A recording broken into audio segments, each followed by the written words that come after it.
One of the hardest parts about blogging is overcoming the physical and mental aspects of it and making sure you take enough time for yourself. There's so much guilt if you want to put yourself on top of that priority list, especially for moms and dads. And throw that away, because at the end of the day, you're the only one that can truly take care of yourself. Hey there, I'm Jason Logston, and this is Makin Bacon, all about helping you serve your fans, grow your income, and get the most out of your blog.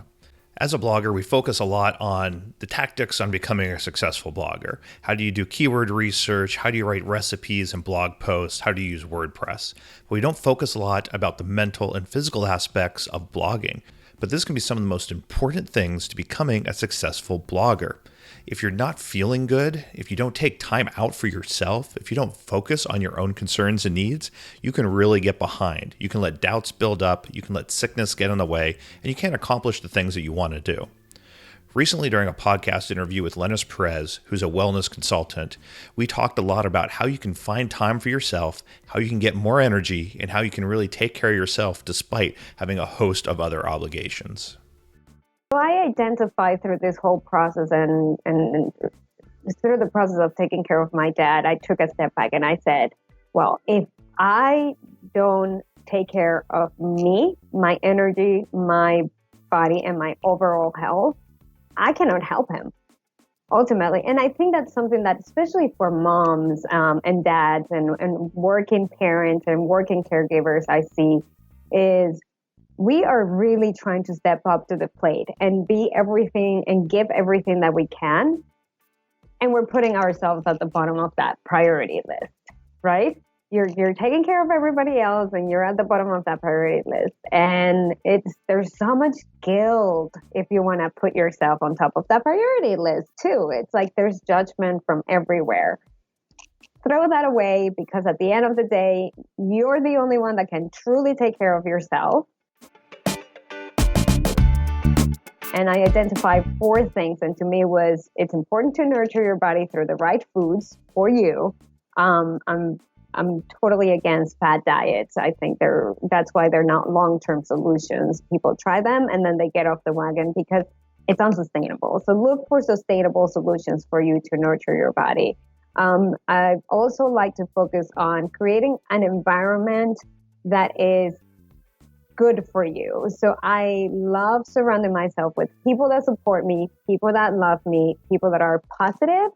No negative Nellies in this space. I don't want anyone that has negative energy around me. It's just not gonna work, because I don't need to carry that with me to my home.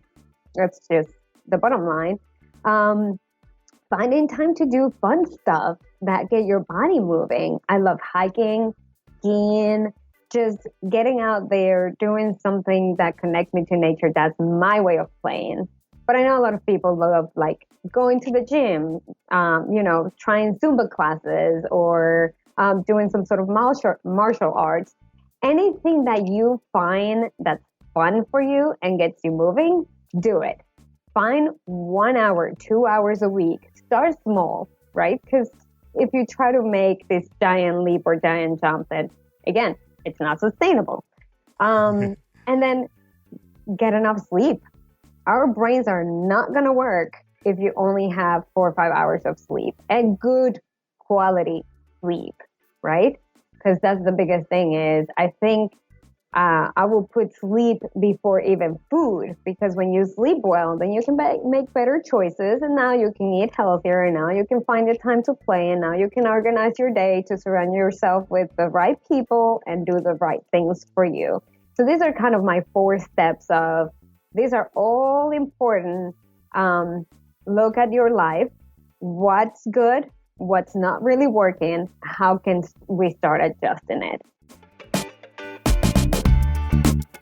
To me, it went beyond coaching, because as a coach, I did it for a little bit and I wanted to kind of do the work for my people. And then I realized like it's their job to do their work. So I take a step back now and I consult and I can help you identify and I can be your guide. But you got to do the work. I'm sorry, I cannot go to your house and feed you and make sure that you get enough sleep and set up those alarms so you go to bed on time. It's just not going to work. It's definitely a lot easier to see what other people need to do, I think, than it is to see what you yourself need to do. Oh, yes. Yes, for sure. And this, all of that I'm talking about, I have to revisit at least once a month for myself. So it's something that I'm sharing as I'm going through it because it really makes a big impact on my life and also how I show up. And when I don't get enough sleep or I put way too much on my plate, you will see me on the Instagram stories just saying, I'm overwhelmed today and I know what to do. So guys, this is what I'm going to do to help me out, overcome this moment. And I do it. Like that's just, lead by example. You can say so much, but at the end of the day, if you are not living it, it's going to fall on deaf ears. People are not going to take you seriously. Yeah. Do as I say, not as I do doesn't go very far at least when you're trying to reach communities and build a brand. Yes, correct.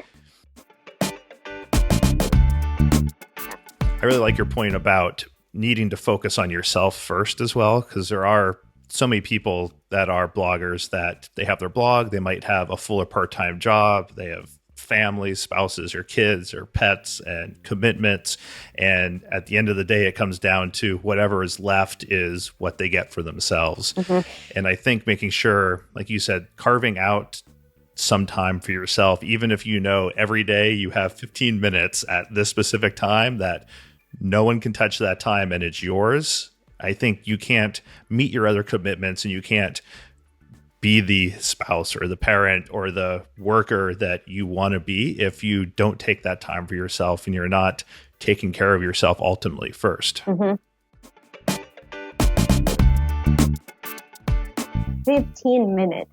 If you do not have 15 minutes in your day, you really have to evaluate your entire life. There's something really wrong right there. And trust me, a lot of times, and I started reading some experts like Brene Brown, and one of the things that she filling up your plate beyond what you can actually humanly do.